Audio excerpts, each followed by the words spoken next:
George Parr, you are an investment banker. I am, yes. Yes. And as such, you have your fingers right on the pulse of the financial market. Yeah, very much so, yes. And during the summer, there's been a great deal of turbulence and volatility in the markets, yes. Tremendous, yes, tremendous. Yes, and what has caused that? Well, you have to remember two things about the markets. One is that they are made up of very sharp and sophisticated people who, these are the greatest brains in the world. And the second thing you have to remember is that the financial markets, to use the common phrase, are driven by sentiment. What does that mean? What does that mean? Well, things, let's say, are just going along as normal in the market, and then suddenly, out of the blue, one of these very sharp and sophisticated people says, "My God, something awful's going to happen! We lost everything. Oh, my God, what are we going to do? What are we going to do? Shall I jump out of the window? Shall I jump out of the window? Exactly. Let's all jump out of the window. Sell. We've lost it. Sell. Yes. Precisely. Yes. Precisely. And then a few days later, this same sophisticated person said, "You know, I think things are going rather well." And everybody says, I agree with you. I think we're rich. We're rich. Yes. Rich. Yes. Buy. Buy. Yes. Yes. And that's what we call market sentiment. Yes. Surely we are exaggerating just a bit, aren't well, we? I don't know. I mean, in August, in the middle of August this year, when the market absolutely plunged in London, a well-known city firm, State Street Global Markets, issued a statement in which it said, and I quote, "Market participants don't know whether to buy on the rumour and sell on the news, do the opposite, do both, or do neither, depending on which way the wind is blowing," unquote. Yes, and this is the kind of rigorous analysis the companies will pay huge salaries for. Yes, exactly. And a few days later, when the markets had gone up a little bit, the senior equities advisor on ABM Ambro Morgan said, and I quote, "We're back to happy days again." Well, no price is too high for that kind of mature wisdom, certainly is it? Not. This sort of people are paid millions of pounds in bonuses. Yes, of course. During this summer, there have been actual causes behind the volatility in the markets, haven't there? I mean, specifically and especially in America, granting vast numbers of mortgages to people who can't afford them on properties which are diminishing in value. It's the so-called subprime situation, yes. The subprime market. Yes. How does that work, in fact? Well, imagine, if you can, say, an unemployed black man sitting on a crumbling porch somewhere in Alabama in his string vest, and a chap comes along and said, "Would you like to buy this house before it falls down? And why don't you let me lend you the money?" And is this chap who says this, is he a banker? Oh, no. He's a mortgage salesman. His income depends entirely on the number of mortgages that he can arrange.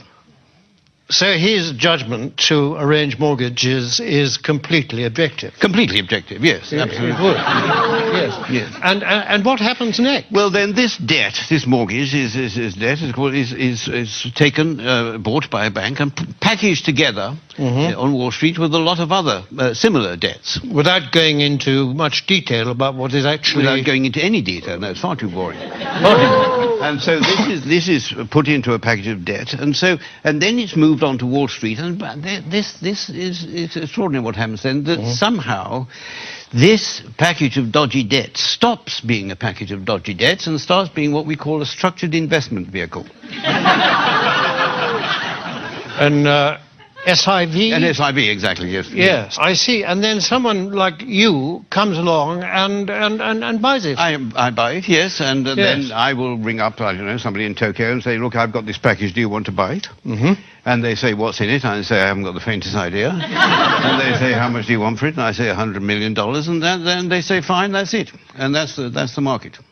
And presumably this package, I mean, that kind of thing can happen several times to the same package. Possibly, yes. And every time it does, of course, then you or someone like you will get a fee and a markup and a profit, yes. And so well, you can't expect us to do it for nothing. It's hard work, baby. In view of the fact that in these packages is a lot of dodgy debt, what is it about it that attracts the financial, risk takers? Yeah, well, because these hedge funds, as they're called, which specialize in these debts, they all have very good names. You mean they're responsible companies? No, I don't know. It's nothing to do with their reputation. They have actually very, very good names. The names they think up for them are very good. I'll give you an example. There's a very well-known American Wall Street firm called Bear Stearns, who have two of these hedge funds which specialize in these mortgage debts. And they lost so much money, lost so much of its value, that Bear Stearns announced that they would have to put in $3.2 billion into one of the funds to try and keep it afloat. $3.2 billion? 3.2 billion, yes. And even then they said the investors couldn't get any money out of it and they were going to let the other fund go. But one of these funds was called the High Grade Structured Credit Strategies Fund, and the other was called the High Grade Structured Credit Enhanced Leverage Fund. Well, that sounds very good. That's good, isn't it? Yeah. Sounds very trustworthy. Actually, this is the magic of the market. What started off as lending a few $1,000s to an unemployed black man in a string vest has become a high-grade structured credit enhanced leverage fund.